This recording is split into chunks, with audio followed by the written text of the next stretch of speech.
Here is what you missed on Blueprint to a Man's Thoughts on Red Lipstick Vibes.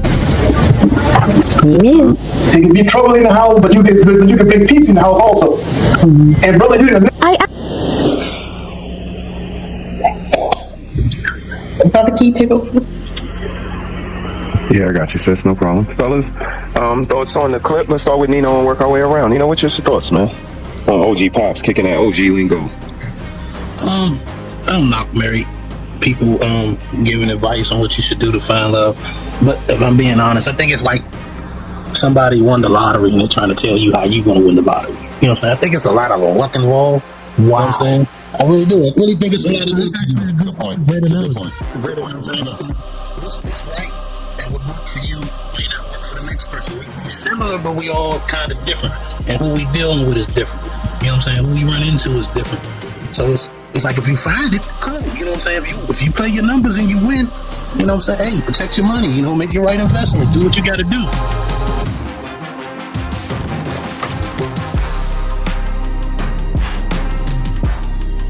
Now let's go to Sloppy in here.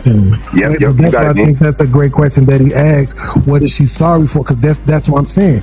We're not talking about like burnt the cornbread. We're talking about something that puts you as a.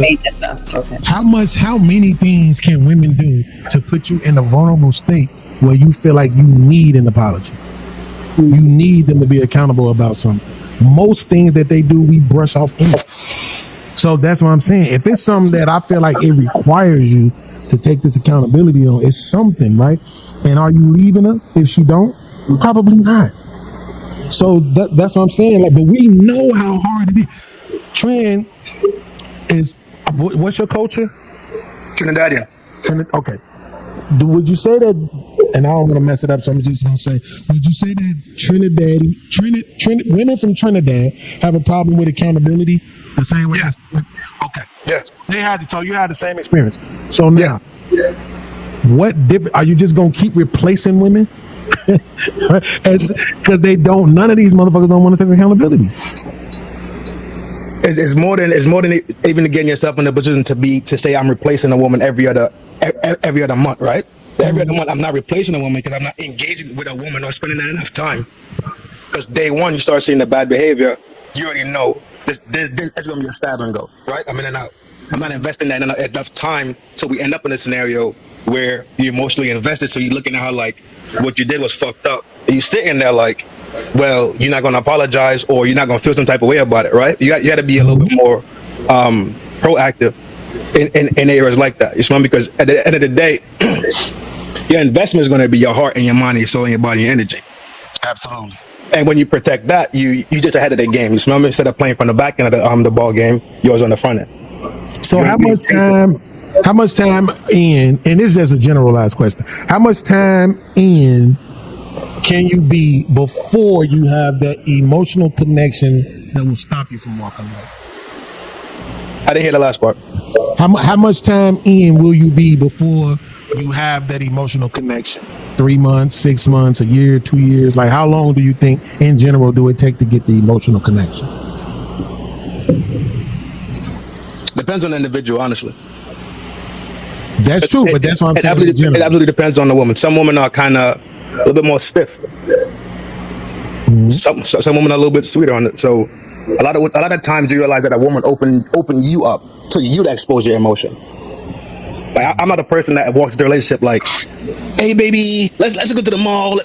No, I'm not that type of person. I'm kind of more stoic, kind of more stonewallish myself. Okay. So if she's kind of the same way also, it's going to take a longer period. But if the woman is more warm, more compassionate, more lovey-dovey, it's probably going to take a shorter time than a stonewalled up woman. You know what I mean?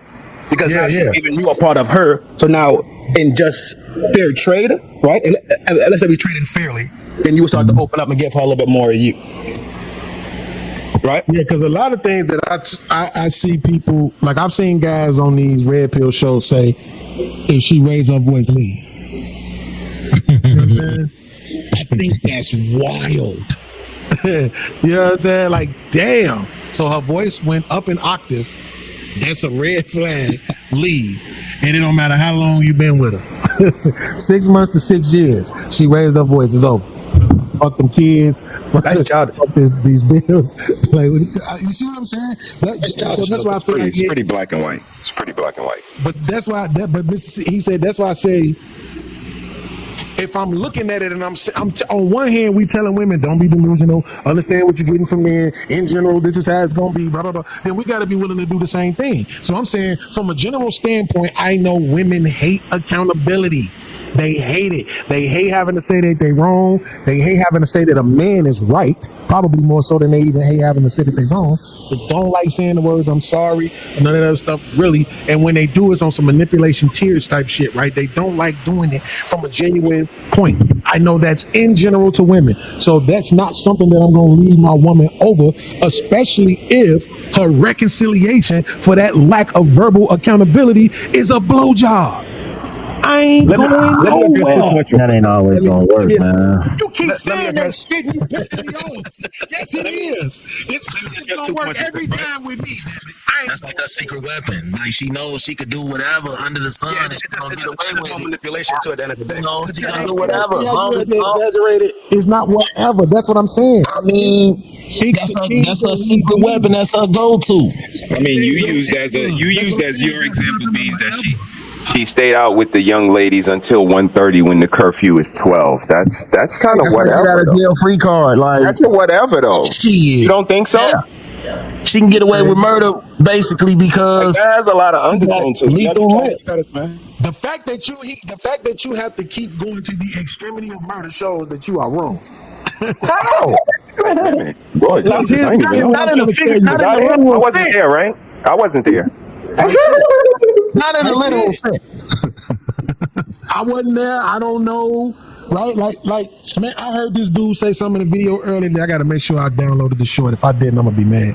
But he said one of the things where he went wrong in relationships was he had such a fear of losing the woman that he overanalyzed and was over anxious about everything. Right? And I was that guy as well. Like, I know you get off work at 3:30. Even with traffic, I know it takes you 17 minutes and 42 seconds to get home. Fear. So if you not walking in that door within a 3-minute time lapse between that 3:30 plus 17 minutes and 42 seconds plus the 3 minutes, when you get home, it's about to be an hour and a half of me questioning you. So my question would be, Beans, what's the fear of? Are you scared of you or her? It's abandonment. It's abandonment. My question again, you or her? You or her? It's abandonment. I'm afraid of her leaving. And who is that? That's a you thing. That's your fear. That's not actions that she showed you. That's not her behavior. That's not her demeanor. That's all you. So no. I'm saying that. That's what I'm saying. I'm acknowledging that this is what's going on inside of us. Right. A lot of us. Right. Absolutely. Yeah. A lot of us. This is what's going on inside of us. Right. Yes. So that's what I'm saying. Me having that knowledge and me understanding that, I'm now going to say, okay, I'm in a relationship with a woman. It's like I said, she's supposed to be at home at midnight. It's 3:30 in the morning. She comes strolling through the door, and the best that she can offer me. Right? How do we alleviate that fear besides head? How do we alleviate that fear as men? Okay. You don't. Thank you, sir. That's the thing about it, is that people think like, oh, you alleviate it. You don't. You know how to deal with it. Yeah, you do. Come on, your problem. If it's your issue and your problem, you do what you need to do to fix it. Because let's say this relationship don't work and it fracture, right? The abandonment fears or whatever the case or whatever internal issue you got going on. You don't seek out that help and that remedy to that one. You're not going into the next scenario healed. You're not going into the next scenario better. You're gonna the same result will be the same. You're going to get the same result though. Yeah, I just don't think. I think when people say, if somebody tells me that they had a fear and they don't have that fear no more, I just don't believe them. I think you learn how to overcome things. You learn how to deal with things. We learn how to accept things, right? Imagine, as black folk, we lived in a country where we knew at any moment we could be hanged. But we learned how to deal with it. People still went outside. They still went to work. They still went to the grocery store. They still lived their lives, but they had that fear. For some people, they learn how to not let it consume them, but that don't mean it ain't there. And that's what I'm saying. The abandonment issue that I have, it ain't going nowhere. It's going to be there. But once I take ownership of understanding that that's me. So when my woman so happens to stay outside past the time that we agree for her to be home, I can't spend the rest of the relationship mistrusting her. Right? I have to accept the fact that, man, they was having a good time and went over a little bit further than it did, and I had to let her come home and suck this dick. Why would you have to accept that, though? That's the issue right now. Is Why having would you have to accept that, though? Let's go, fellas. When Buddy in the first video we watched, Buddy said you have to learn how to forgive and ask for forgiveness at the same time, right? Right. What he's really saying is what you have to measure yourself so properly that your mate gets the same grace that you want them, the same grace that you have for yourself, because you comprehend you better than nobody else, right? The same grace you have for you and how you understand you, and you make mistakes and you fallible and you might fuck up sometimes. He's saying use that same ruler to measure your mate with, because then you have grace and mercy for your mate. So forgiveness will then become easy for your mate. That's what he was saying in the first place. It wasn't all these other caveats and all these other things that got interjected into the conversation. Simply said was learn to ask for forgiveness and also be as fast to forgive. It was 1 and 2 and it was back to back, right? Absolutely. It was plain and simple. All the other caveats came into play where it was this and it was that. It's like, well, sure, but if we just stick to what was being said, it was down the line. So Buddy in the first video is absolutely correct. If you're in a long-term relationship, or you're in a relationship, you want it to be a long-term thing, a life thing, a wife thing, a husband thing, it's just a simple tool. Like he gave you simple words of advice that you could put in your toolbox to get down the road. To me, it was just cut and dry like that. Yeah. Nah, that's a good point. Good point. Anybody else before I finish playing the marriage clip? Thanks, fellas. Thanks for sharing, man. You got it, sis. All right, here we go. Now hear my daddy. Me and my wife, when we lived together, we was married for 47 years. We been together for 5 years. So how did you get to know her? Y'all like spent time with each other, and that's how you got to know her? I got to know her in school. I was in the same class. Started talking and went from there. So how did you know that she was like the woman that you want to marry? It was right there. Wait, what you showing the daddy? It was right where? It was in my heart. Okay. Do you not know is what you make out of marriage. If you love one another, it's gonna be there. If you don't, it's not gonna be there. Once you start talking and you start arguing and fussing and going on, cut it. You already messed up. And if you arguing with your woman before you get married, what you gonna think when you get married? Yeah. One thing I believed in when I got married to my wife, she was a woman and I was gonna take care of her. And I never had one of her word. No, you still gonna take care of the kids and I take care of you. And we done it for 47 years. You trusting your man, you trusting your woman? If you got problems, sit down, talk about it, not screaming, hollering, and all that. Sit down and civilize people that talk. Let's get this in the bud now. Nobody comes in our relationship. No mother, no father, nobody. We on the outside. And I was happy for 47 years and still happy. Guess what? Guess who sleep in my bed? My wife is a year and a month. Guess who sleep in my bed? Her picture and me. I don't believe, now I'm just saying, I don't believe another woman can fit their shoes. That's me. Because I never tried to experience it yet. But she was my queen and still is my queen. You gonna make me cry, dude. That's the same way a man should feel about his woman. Man, woman, you is my queen. I pick you to be my wife. I pick you to be my woman. I pick you to be my friend. And we gonna make it regardless. That's so easy, but they get complicated. That's true. You'll never drag people into marriage. Your mama, push her to the side. Your daddy, push her to the side. Let's go into the talking room. Let's talk and get this problem solved right now. Get too big.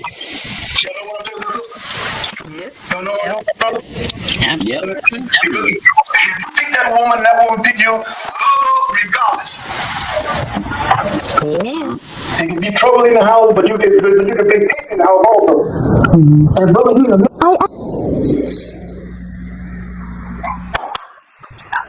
Brother, can you take over? Yeah, I got you, sis. No problem. Fellas, thoughts on the clip? Let's start with Nino and work our way around. Nino, what's your thoughts, man? On OG Pops, kicking that OG lingo. I don't knock married people giving advice on what you should do to find love. But if I'm being honest, I think it's like somebody won the lottery and they're trying to tell you how you're going to win the lottery. You know what I'm saying? I think it's a lot of luck involved. Wow. You know what I'm saying? I really do. I really think it's a lot of luck. That's actually a good point. Great analogy. Good point. Great analogy. You know what I'm saying?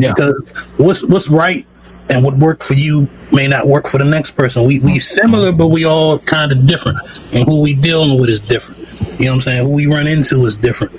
So it's like if you find it, cool. You know what I'm saying? If you play your numbers and you win, you know what I'm saying? Hey, protect your money. You know, make your right investments. Do what you got to do.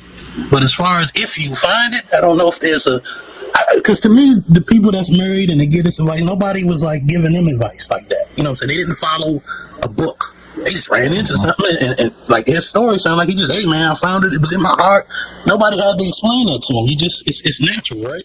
So to me, it's like I listen. I like to listen to older people. You know what I'm saying? I like to eat the meat and spit out the bones. You know what I'm saying? But at the end of the day, it's like you won the lottery, my guy. You know what I'm saying? Everybody ain't gonna win. Mm-hmm. It's a great analogy, sir. Great analogy. Beans on you, man. I mean, I can't come behind that. Hey, yo, pause. That was crazy. And listen, man, that man said wild. Eat the meat and spit out the bones, and you didn't say pause. So I don't think that's true. That's why y'all got to stop playing that game. Y'all say it on shit. But no, like that was a great analogy though. The lottery analogy. I'm pretty sure I never heard nobody else use that before. And I need to dye my beard, but damn. Yeah, it just bothered me I'm looking at the camera now. It just started bothering me, all this gray right here. Damn. I said when I started looking like OG man, I was getting off the internet. And 2 years ago, they were telling me I ain't looking my age, so I don't know. But Thanks so much for watching. If you want to see more of my shows, click right here. And don't forget to hit that subscribe button so you never miss an episode. See you in the next one.